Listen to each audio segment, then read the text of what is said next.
Bonjour, j'espère que vous allez bien. Je suis Céline de la chaîne Une fois n'est pas couture et je vous souhaite la bienvenue dans ce 14e bilan couture dans lequel je vais vous présenter 3 total looks ou pas. J'ai en effet composé mes looks en combinant 2 pièces. Je suis partie d'un patron qui me faisait envie, que j'avais envie de coudre et chercher à lui associer soit un haut, soit un bas. Et pour cet exercice, je n'ai acheté que 2 patrons et utilisé en grande partie les coupons de mon stock, puisque c'est toujours mon objectif. Et je n'ai acheté qu'un seul coupon. J'ai fait une petite entorse à ma résolution que j'ai prise bien avant le début de l'année. Alors, en règle générale, je ne suis pas très fan du total look. Je préfère mettre un tissu imprimé associé à un tissu uni.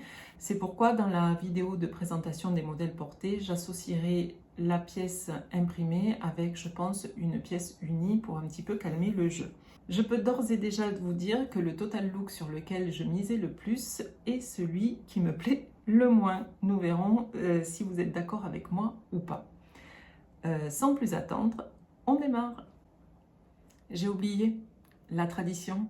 Qu'est-ce que je porte? Alors ici, un haut du commerce parce que évidemment nous sommes encore en été. Et en bas, je porte une jupe que je ne vous ai jamais présentée. Il s'agit de la jupe 1001 perles de Ivan S. Alors comme ici on ne la voit pas très bien, j'essaierai de vous mettre des photos et j'ai une photo notamment des finitions intérieures. Je pense l'avoir encore, donc je vous la rajoute ici tout de suite. Allez, cette fois c'est la bonne. Alors pour le premier patron, donc le patron qui me faisait envie, il s'agit du short ou du pantalon Tommy de Clematis Pattern. Le PDF est au prix de 9 € et la pochette est au prix de 14,90 €. Voici le schéma technique. Je vous laisse le regarder pendant que je vous le décris. Vous le voyez, il s'agit d'un patron qui est déclinable en pantalon ou short, un pantalon fluide, décontracté. Nous avons sur les deux versions une ceinture élastiquée. Ici, il y a la possibilité de mettre des poches dans la couture. Les jambes sont larges, mais pas trop. Et vous avez également la possibilité de mettre un cordon de ceinture, mais c'est facultatif. Les tailles de ce patron sont du 32 au 52. Vous avez des calques qui sont disponibles. La stature est d'1,65 m et le niveau de difficulté est facile. Les tissus recommandés, là j'ai été surprise, on vous propose de réaliser ce short ou ce pantalon dans des tissus chaîne et trame ou maille. Il est particulièrement adapté aux tissus souples et fluides ou ayant plus de tenue en fonction de l'effet souhaité. Les marges de couture sont comprises ou pas selon le trait que l'on choisit et ça je trouve ça super sur les patrons de Clematis Pattern. Vous avez la ligne de couture et au-dessus la marge de couture. Donc en fait, selon vos préférences, vous pouvez choisir soit marge de couture incluse, soit sans marge de couture. Si vous les choisissez comprises, elles sont de 1 cm sur le vêtement et de 3 cm sur l'ourlet. Donc moi j'ai décidé de faire la version pantalon parce que j'avais très envie d'avoir un pantalon fluide, même si ça n'est pas une pièce que je porte beaucoup, hein. Vous le savez si vous n'êtes pas nouvelle sur ma chaîne, je porte beaucoup de jupes. Mais là, voilà, ce petit pantalon estival m'a vraiment fait de l'œil et je l'ai cousu dans cette viscose. Alors, je vous montre le pantalon. Donc, vous voyez tout de suite la modification que j'ai faite. Oh, tiens, il y a un fil qui dépasse. Et voici le pantalon. Donc en bas, pour vous donner une idée de la largeur, voici la largeur de la jambe. C'est une viscose très ancienne de mon stock, dont je ne savais pas quoi faire. Elle était là, je la voyais, je me disais, mais bon sang, pourquoi j'ai acheté ça? Alors je me suis dit, bon ben, écoute Céline, c'est l'occasion, hein, lance-toi, on va dire que ce sera une toile portable. et je suis bien contente de l'avoir cousu dans ce tissu parce que hormis ce type de pantalon, je vois pas trop ce que je pouvais faire. Je l'ai acheté sur RL Tissu et le motif normalement est présenté dans ce sens. Mais écoutez, moi je me suis dit que peut-être qu'il valait mieux pour allonger un petit peu la silhouette, le mettre dans le sens de la hauteur du motif. Donc c'est ce que j'ai choisi de faire. Donc au lieu de couper dans le sens de la lisière, j'ai coupé dans le sens de la trame. Je ne sais pas si c'est très académique et si c'est conseillé, mais en tout cas, ben voilà, c'est comme ça que j'avais envie de le coudre.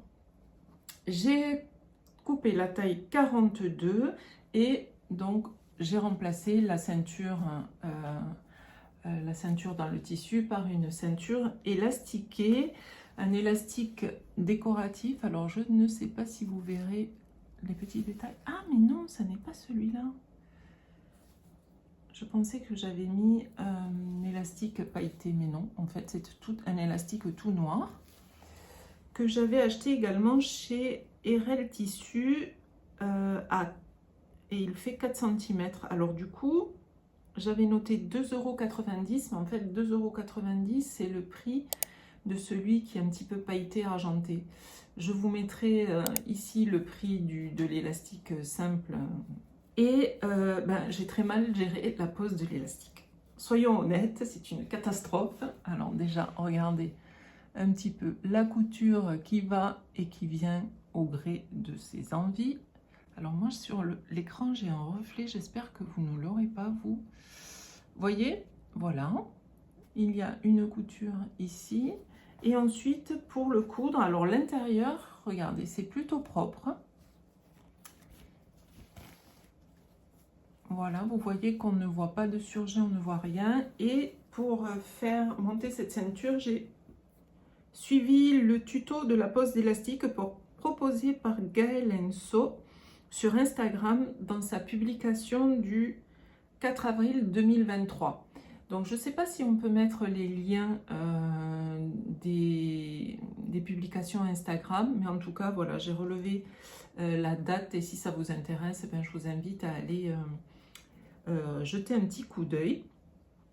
Au niveau des ajustements, j'ai allongé la fourche devant et dos de 2 cm parce que la stature étant de 1,65 m, moi je fais 10 cm de plus, donc je ne voulais pas que le pantalon m'arrive en dessous du nombril. J'ai baissé la fourche dos de 1 cm. Si vous avez vu ma vidéo, ma dernière vidéo, vous savez pourquoi. Et pour celles qui ne l'ont pas vu, team fesses plates. Et ensuite, au niveau de l'ourlet, eh bien écoutez, j'ai fait un simple repli. Voilà, j'ai surjeté avant et il fait 2 cm. Voilà. Conclusion, eh bien écoutez, c'est un pantalon qui est fluide et très agréable à porter.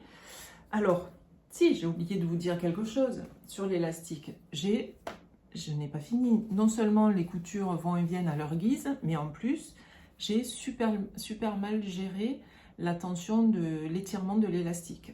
Ce qui fait que sur le dos, on dirait que toutes mes fronces pratiquement se concentrent sur le dos et au milieu des fesses. Voilà, donc ça fait que j'ai ici, là, peut-être le voyez-vous, là, attendez, voilà.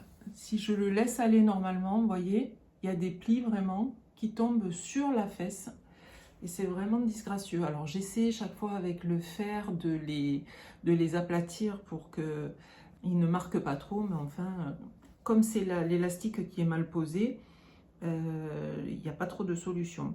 Et je vous avoue que j'ai essayé de découdre l'élastique, mais comme je l'ai piqué, je crois, au point triple, sur du noir, je vous laisse imaginer la difficulté. Donc j'avais réussi à découdre juste un petit morceau comme ça en y passant un temps infini. Et après je me suis dit non mais c'est pas possible, je vais pas tout refaire. Donc le mieux est quelquefois l'ennemi du bien. Donc j'ai refait une couture par-dessus et puis j'ai laissé comme ça. Je me suis dit bon allez, on va dire que c'est une première toile portable. Elle n'est pas parfaite et bien voilà. Ceux qui ne sont pas contents, ils ne regarderont pas. Hein? Au niveau du livret d'instruction, donc c'était la première fois que je cousais du clématiste pattern, je ne sais pas si je vous l'ai dit, mais écoutez, le livret d'instruction est clair et illustré par des dessins. De toute façon, hein, ça n'est pas une réalisation qui est compliquée en soi. Donc, bon, il n'est pas non plus très fourni, mais c'est largement suffisant. D'autant plus que, est-ce qu'il y a un tuto vidéo sur cette... parce que je sais que la créatrice en propose, mais peut-être pas sur ce patron-là. Et donc, eh bien, écoutez, j'ai été contente de le coudre. Ça m'a donné envie de découvrir d'autres patrons de la créatrice, dont je vous parlerai dans une autre vidéo. Allez, on passe à la pièce que j'ai associée à ce pantalon. Le patron que j'ai choisi d'associer à ce pantalon Tommy de Clématiste Pattern est le débardeur Talisman d'Atelier Scamit. La pochette est au prix de 16 € et le PDF au prix de 10 €. Donc vous voyez que c'est un patron qui est déclinable également en robe et qui propose différentes options, notamment dans les décolletés. Vous avez la possibilité de faire un décolleté V devant et rond dans le dos, ou alors de décolleté en V devant et dos. Vous avez ici, si vous choisissez la version robe, vous avez une taille élastiquée et la créatrice nous précise que c'est soutien-gorge compatible. Ce patron Talisman va du 34 au 48. Il y a chez Atelier Scamit un système de calque. Les mesures du vêtement fini sont précisées. La stature est d'1,70 m. Le niveau de difficulté, eh bien écoutez, je ne sais pas si c'est précisé, mais il n'est pas difficile. Il me demande juste un petit peu de précision et oui, d'application. Vous avez, ce qui est très bien pour vous accompagner, un tuto vidéo sur la chaîne d'Atelier Scamit. Johanna, la créatrice, fait ça pour tous ses patrons et je crois que tout le monde apprécie parce que ce sont de véritables cours de couture. Les tissus recommandés, ce sont essentiellement des tissus en chaîne et trame très fluides, de poids très léger et sans élasticité. Les marges de couture sont comprises, elles sont de 1,5 cm sur les côtés et l'ourlet du bas et de 1 cm sur le reste du vêtement. Donc moi, quelle option j'ai choisi? J'ai fait une petite modification. C'est-à-dire que ici, j'avais envie d'avoir sur la pièce devant un col arrondi. Donc j'ai repatronné entre guillemets un petit décolleté arrondi et j'ai opté pour un dos en V parce que j'ai déjà cousu ce débardeur une fois. Je vous mettrai une photo par-ci par-là si j'en trouve une. Et en fait, je trouve que le décolleté dos, il est un peu trop échancré à mon goût. Je ne sais pas, je l'aime beaucoup, mais bon, ça ne m'empêche pas de le porter, hein, bien évidemment. Mais j'aurais aimé un décolleté dos un petit peu plus couvrant. Eh bien, écoutez, je vous montre ça tout de suite. Évidemment, je l'ai cousu dans le même tissu, hein, puisque c'est l'idée de la vidéo et du total look. Donc voici le devant, vous voyez, avec le décolleté que j'ai modifié, et ensuite tout simple, et la pièce dos, voilà, avec le décolleté. Je l'ai cousu en taille 40 en me fiant aux mesures du vêtement fini et allonger les pièces devant et dos de 2 cm. Voilà pour le devant. Donc vous avez ici des pinces poitrine que vous avez vu certainement sur le schéma technique, mais ce qui est superbe avec Atelier Scamit, c'est l'intérieur qui est presque plus beau que l'extérieur. Voici la parmenture, parce qu'on peut soit faire une doublure complète, soit une parmenture. Voilà, donc la parmenture devant et la parmenture dos. Vous avez également ici des coutures anglaises Ce qui fait qu'à aucun moment on utilise la surjeteuse et ça j'adore. Les parmentures sont entoilées, voilà, ici. Tiens, j'enfile. Et en fait, pour plus de propreté et ne pas laisser le surjet, la créatrice nous fait faire un rentré de 0,5 cm qu'on vient piquer pour le maintenir. Et ça, c'est une très jolie finition que j'applique maintenant sur pratiquement tous les vêtements que je couds avec une parmenture. Je suis en train de vous dire ça, mais je crois que celui-là, je ne l'ai pas fait. Attendez, je vérifie. Si, je l'ai fait. Sinon, j'aurais été bête. Donc, c'est entoilé et la créatrice nous fait également entoiler toutes les encolures et les emmanchures pour éviter la déformation du tissu. Et bien écoutez, c'est un top que j'aime beaucoup. Je crois que parmi tous ceux que j'ai cousus, c'est celui que je préfère. Hein. Donc voilà les deux pièces qui composent ce premier total look. Je vous laisse avec les images portées en total look et dépareillées si je trouve dans ma garde-robe des pièces qui vont bien avec. Hein. Sinon, vous n'aurez que le total look. Mais bon, je pense que je devrais pouvoir trouver quelque chose. À tout de suite.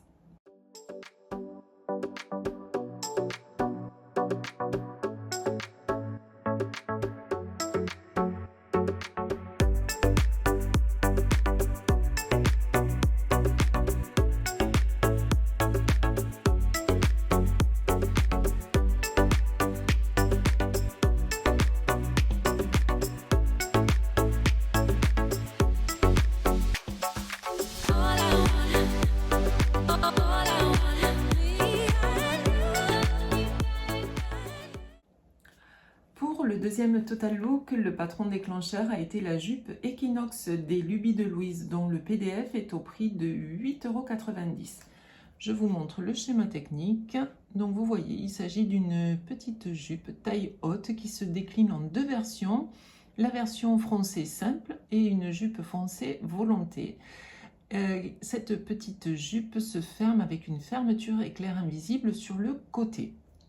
La créatrice propose ce patron des tailles 34 à 52 pour un tour de taille allant de 60 à 96 cm. Le patron propose des calques ainsi que les mesures du vêtement fini. La stature est d'1,68 m et c'est un patron qui est accessible aux débutantes. C'était vraiment le souhait de la créatrice lorsqu'elle l'a patronné.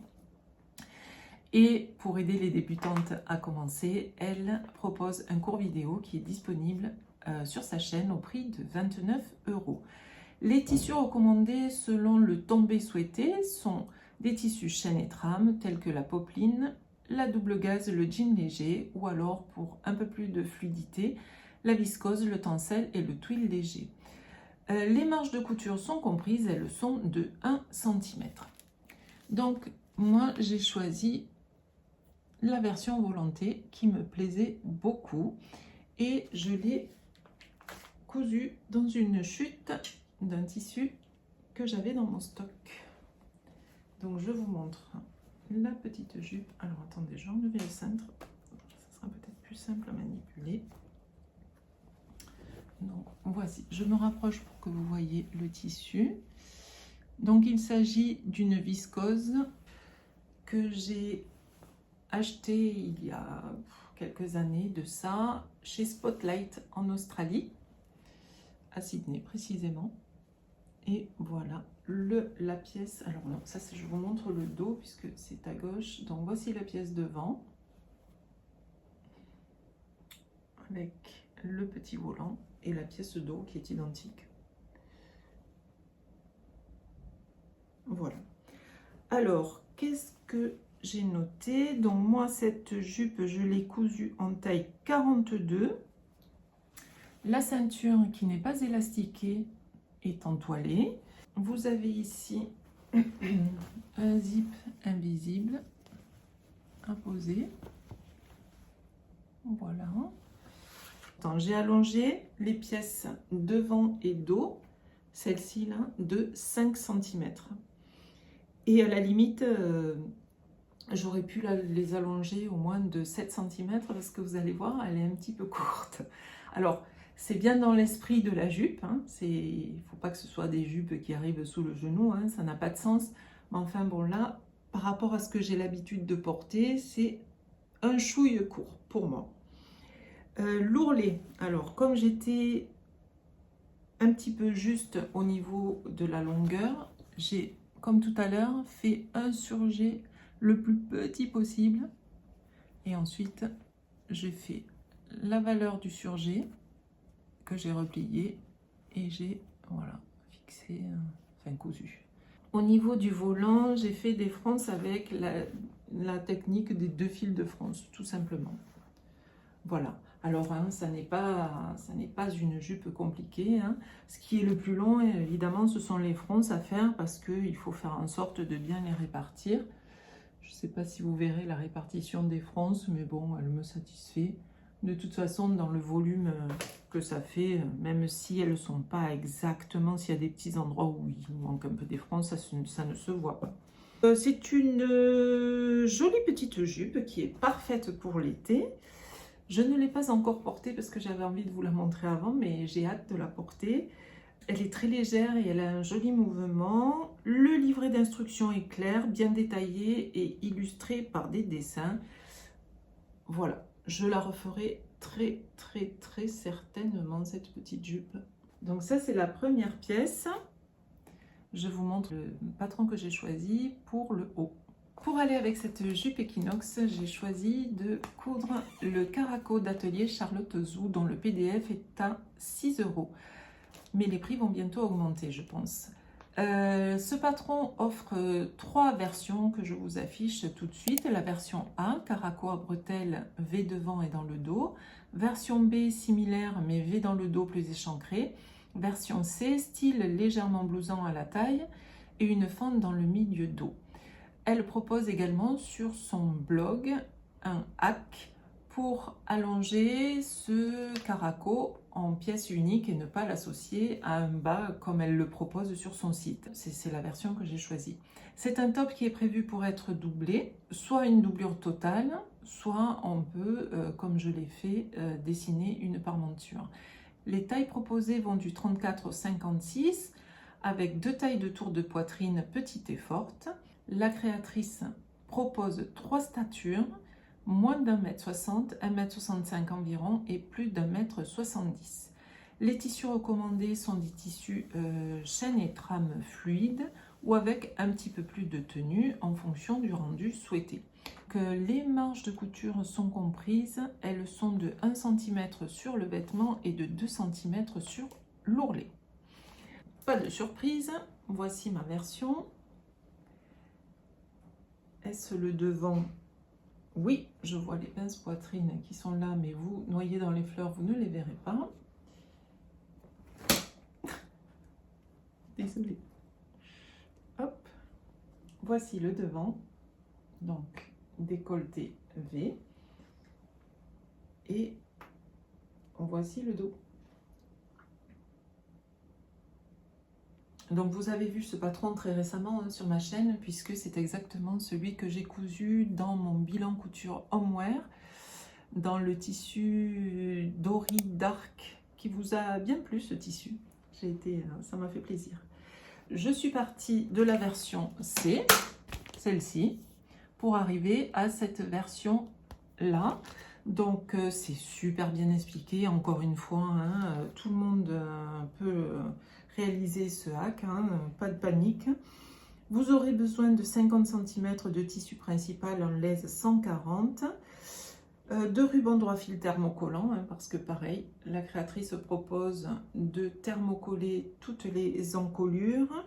Moi j'ai réalisé la taille 40 au niveau de la poitrine et j'ai évasé jusqu'au 42 au niveau des hanches.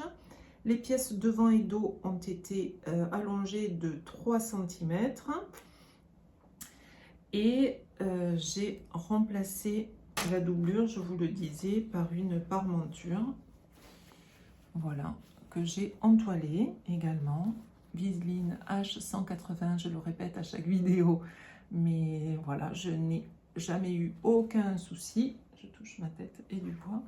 Et vous voyez, j'ai fait la même finition que chez Atelier Scamit. Donc, ben, écoutez, je ne vais pas m'étendre davantage.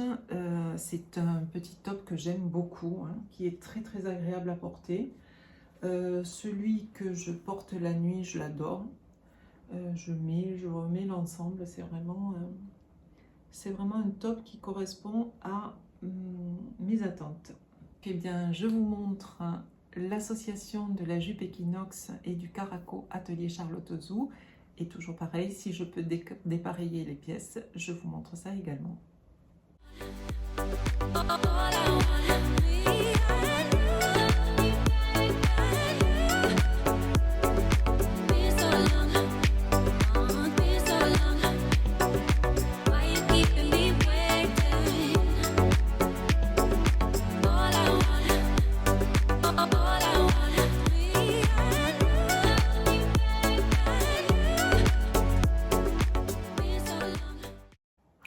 Pour le troisième et dernier Total Look, je suis partie du haut brené de Hoss Pattern dont le PDF est au prix de 11 €. Voici le schéma technique. Donc il s'agit d'un haut à bretelles larges pour recouvrir les bretelles du soutien-gorge. Le revers devant est agrémenté de 3 boutons décoratifs. Le haut est ajusté à la poitrine afin qu'il ne baille pas trop lorsque l'on se penche.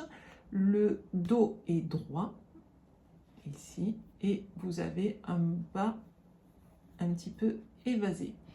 La créatrice Monty, je crois, propose ce patron de la taille 34 à 46. Le bonnet est un bonnet B et elle propose également les mesures du vêtement fini. La stature est d'1,68 m.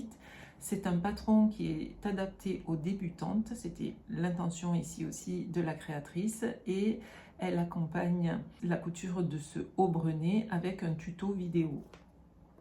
Les tissus recommandés sont des tissus chaîne et trame légers ou moyens tels que le coton, la soie, la viscose ou le tencel.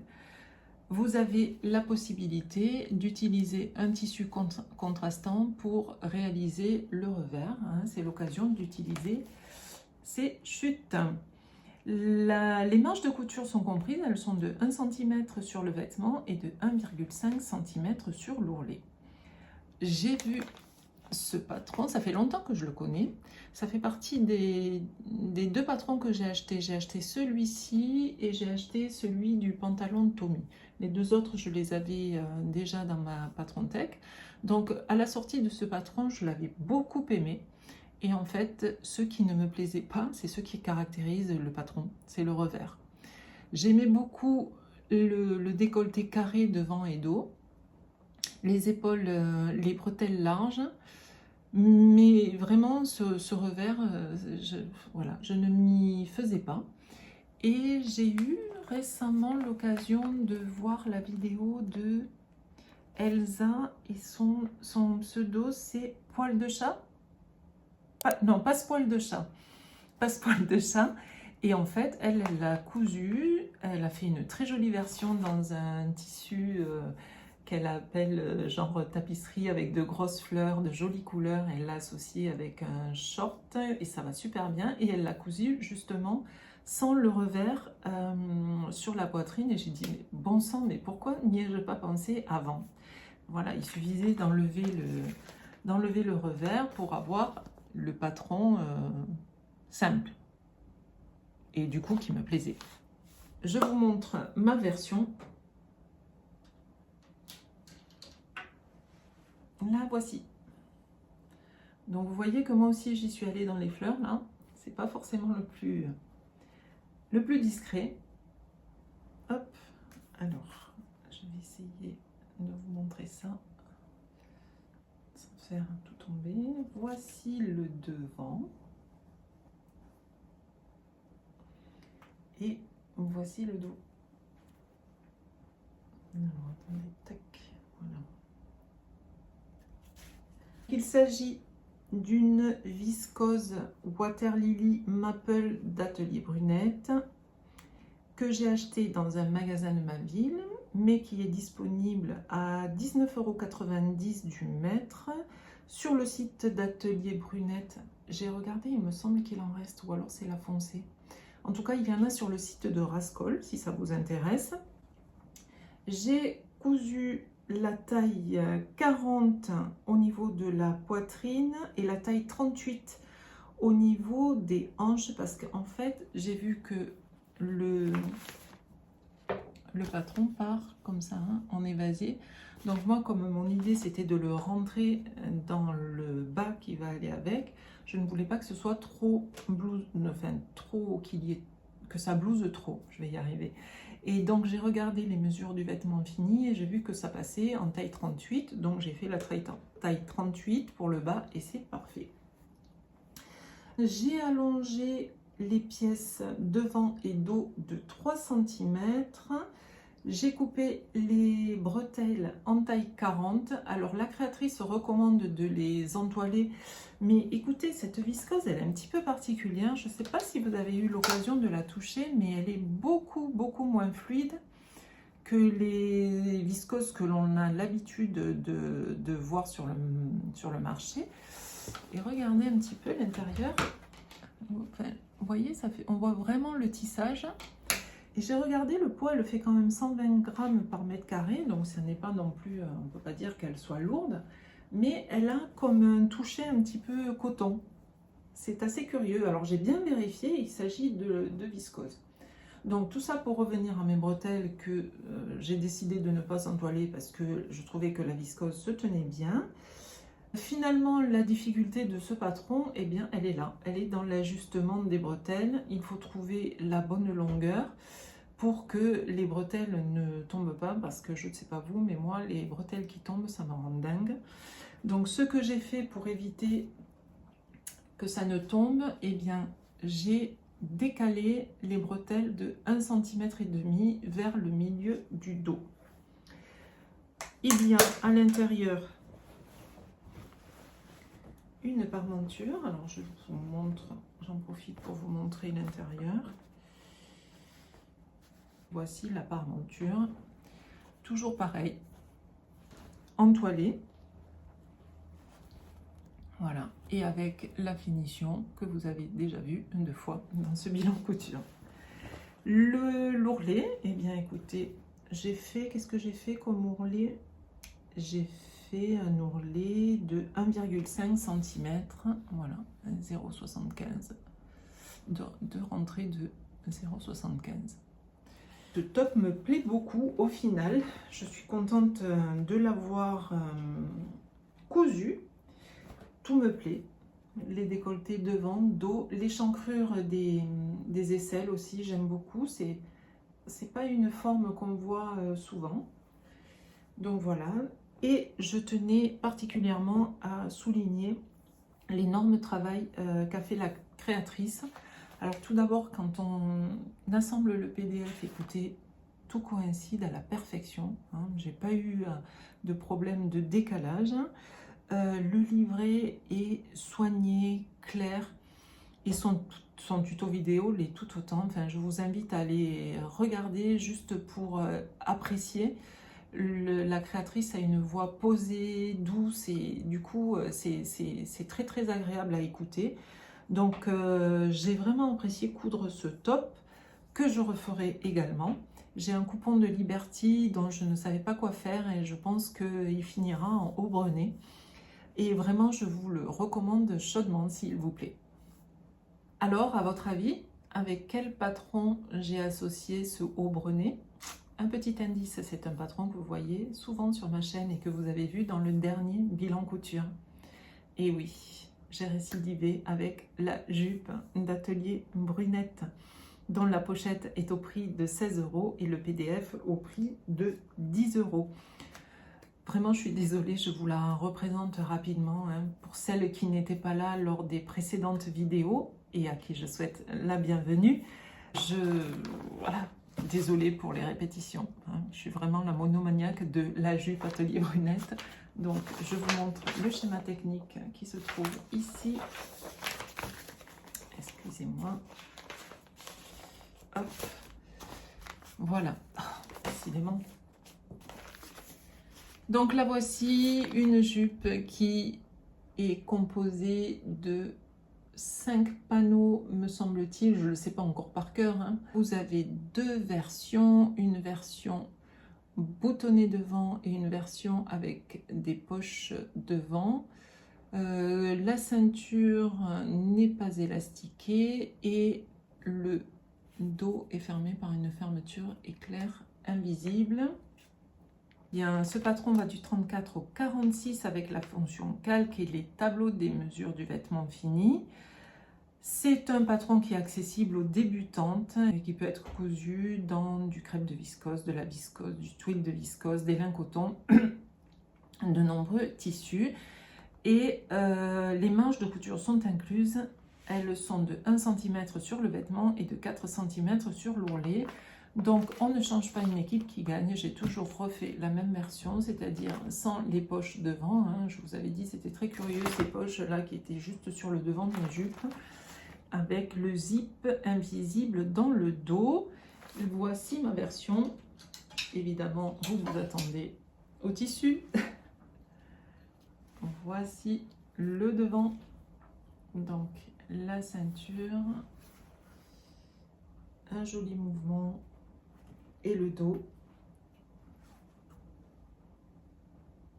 avec la fermeture éclair invisible. Mais j'ai changé de zip invisible, j'ai pris des zips invisibles non pas coton mais un peu synthétiques et je les aime moins. Ils ont, vous voyez, ici, là, j'ai une petite ouverture, alors que ça, sur les zips en coton, je ne l'ai pas. Mais bon, voilà, là, je chipote.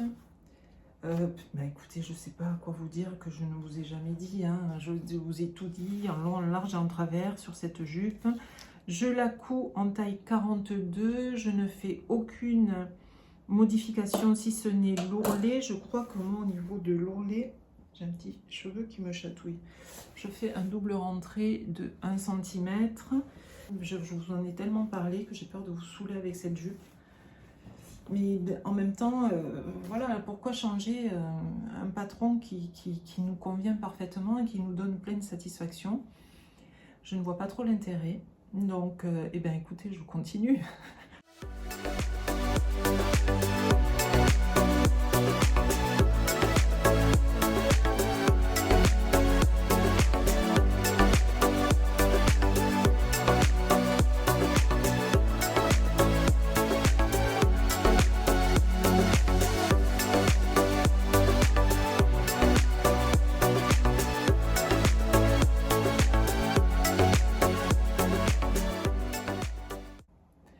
Nous arrivons au terme de ce 14e bilan couture consacré au Total Look. J'espère que ça vous aura plu, j'espère que vous pourrez y puiser un petit peu d'inspiration pour les beaux jours. Je vais maintenant vous donner mon podium sur ces Total Look. Donc sur la 3e marche médaille de bronze, on trouve le haut brenet et la jupe d'Atelier Brunette. Alors il arrive en 3e position parce que je n'assume pas le motif, je pense. En fait, c'est celui que j'ai imaginé. Je m'étais dit, ah, ça va être chouette et tout. Je le vois bien en robe. Mais bon, les robes, je n'en porte pas. J'aime bien les pièces dépareillées. Donc, je m'étais dit, je vais faire celui-là. Ça va matcher et tout. Et au final, non, bah, ça ne matche pas. Comme quoi, hein. Je fais des erreurs d'association. Je trouve qu'il fait habiller peut-être un peu vieux aussi. Je ne sais pas. N'hésitez pas à me donner votre avis. Conseillez-moi, mais voilà, il faut que je m'habitue peut-être. Alors je ne l'ai pas porté encore, mais je le vois plus pour un mariage, pour une cérémonie, quelque chose d'un peu plus habillé que le quotidien. Donc j'espère qu'en le dépareillant, je pourrai le porter au quotidien. Sur la 2e marche du podium, on trouve celui-ci, le pantalon Tommy avec le débardeur Talisman. Alors je l'aime bien, il est bien fluide, pour l'été c'est parfait. Je pense que ce sera pour le week-end uniquement. Je suis embêtée par les plis qui sont sur les fesses, c'est ceux qui m'enquiquinent le plus. Mais bon, je me dis que pour le week-end, là, pour aller faire une balade sur les bords de plage, ça devrait le faire. Et évidemment, premier sur la plus haute marche du podium, on retrouve la petite jupe Equinox avec le caraco de chez Charlotte Ozou. Bah écoutez, j'adore ce petit ensemble. Alors la jupe est courte, certes, hein, là encore, je ne sais pas si je vais assumer, mais je trouve qu'il est frais, qu'il est mignon, qu'il est super agréable à porter. Donc voilà, voici mon petit podium. N'hésitez pas à me dire, vous, quel ensemble vous avez préféré. Ça m'intéresse de savoir. Et puis, si vous avez des conseils dans l'association pour celui en atelier brunette, n'hésitez pas à le partager en commentaire parce que ça m'aiderait bien. Écoutez, on en a fini pour cette fois-ci. J'ai été ravie de vous retrouver comme d'habitude, hein. J'étais pressée de venir vous faire un petit coucou et j'espère que je vais pouvoir revenir rapidement parce que j'ai des patrons à vous présenter. Une jupe encore, mais ça n'est promis, ça n'est pas la jupe d'atelier brunette, c'est un autre modèle qui me plaît bien. Donc j'aurai cette jupe à vous montrer et d'autres petites choses que je suis en train de finaliser, mais là je vais bientôt reprendre le boulot.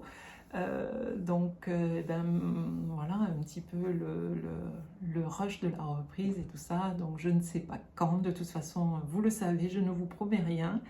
Je viens dès que je peux parce que sinon vous me manquez. Merci d'avoir suivi ce bilan couture jusqu'à la fin. N'hésitez pas à me laisser un petit commentaire, un petit pouce pour m'encourager. Et je vous dis à très bientôt pour celles qui en ont envie. Bisous!